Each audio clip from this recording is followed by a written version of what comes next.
Let's be honest. When you think of traveling to Peru, your mind immediately goes to this.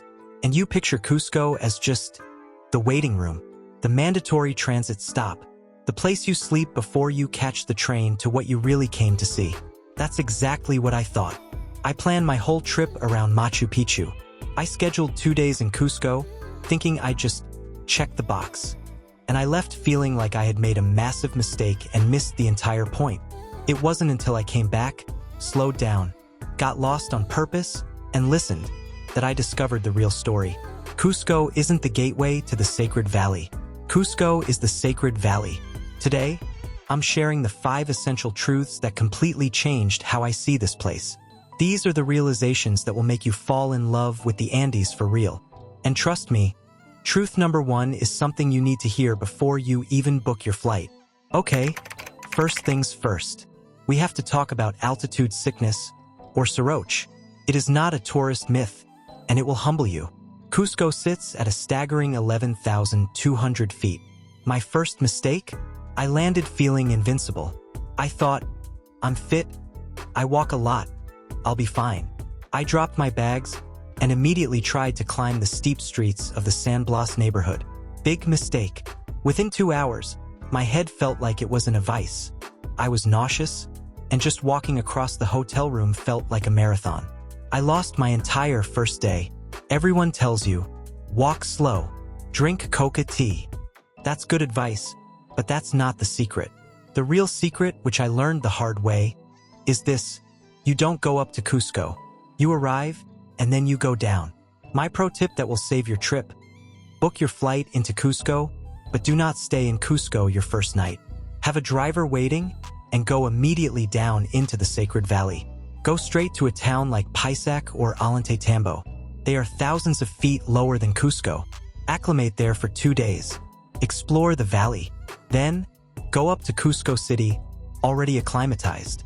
You'll feel amazing, and you won't waste a single day feeling sick. My second truth completely changed how I saw every stone in Peru. I admit, my original plan was just to see the big sights, get the photo, and move on. I thought of places like Ollantaytambo as just a warm-up act for Machu Picchu. And then I realized, Ollantaytambo isn't a ruin. It's a living Inca town. The town at the base of the fortress is laid out exactly as the Inca designed it. People are living in the same family courtyards, their ancestral homes. The original stone water channels the Inca built are still flowing right down the streets. It hit me. This isn't a museum. This is a continuous, living culture. These aren't piles of stones. They are the foundations of the present. Once I understood that, every single site, from Sacsayhuaman to Paisac, stopped being a backdrop and started feeling alive. This next place, this is pure, unfiltered Andean chaos. And I mean that in the absolute best way. I was worried the food scene would be all tourist trap menus, pizza, alpaca burgers, and kiwi for shock value.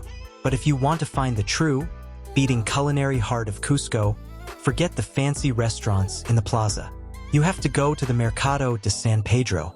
The moment you walk inside, your senses just explode. It's loud, it's overwhelming, and it's 100% authentic. This is where locals actually shop.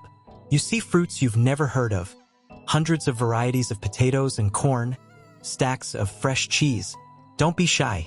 My pro tip: walk past the souvenir stalls and head straight to the juice section. Pick any combination of fresh fruits, and they will blend it for you right there.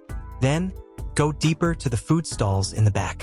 Find a bench, point at a steaming bowl of sopa de quinoa, and eat a 10-course meal for $3. This place is the soul of the city. This truth is the most important one I learned. When you first get to the Plaza de Armas in Cusco, you'll see women in beautiful, vibrant traditional clothing, often holding a baby lamb or llama. And if you're cynical like I was, your first thought is, okay, this is a costume. It's a performance for tourists. A photo op. I was so profoundly wrong. I was lucky enough to be invited to a textile center in the highlands outside Chinchero, and it completely changed my perspective. That clothing isn't a costume. It's an identity. It tells you what village they're from, their marital status. Quechua is not a dead language. It is the living voice of the Andes, spoken all around you. They showed me how they make these colors, using insects for red, plants for green, corn for purple. This isn't a souvenir. This is an ancestral story woven into thread. So my advice, please skip the generic souvenir shop. Take the trip to Chinchero, buy directly from the weaver who made it, and learn one word, sulpeki. It means thank you in Quechua. Using it changes the entire interaction. It shows respect, not just a transaction. Which brings us to the final truth about Machu Picchu itself. We all treat it like the starting line, the main event, the entire reason for the trip. But after taking the time to understand the altitude, to see the living Inca towns, to taste the food at the market, and to listen to the Quechua language, I finally understood. Machu Picchu isn't the starting line. It's the graduation ceremony. The real journey is everything that comes before it. You can't understand why Machu Picchu exists without first seeing the agricultural genius of Moray, or the incredible engineering of the Mars salt pans, or the spiritual power of the fortresses at Pisac and Ollantaytambo. Those aren't side quests. They are the essential chapters. Machu Picchu is just the spectacular finale to a story you already learned along the way. Don't sprint to the end. The Sacred Valley is the story. So that's my Cusco, a place that's so much more than a postcard. It's not a waiting room. It's the living, breathing, pulsing heart of the Andes. And once you see it that way, I promise your trip will never be the same. But now I want to hear from you. Which of these 5 truths surprised you the most? Or what advice would you add to this list? Let me know in the comments below. Let's build a better travel guide together. And if you believe that travel is about finding these authentic experiences and looking deeper than the tourist trail, then you've found your community. Make sure you subscribe and join us for more adventures.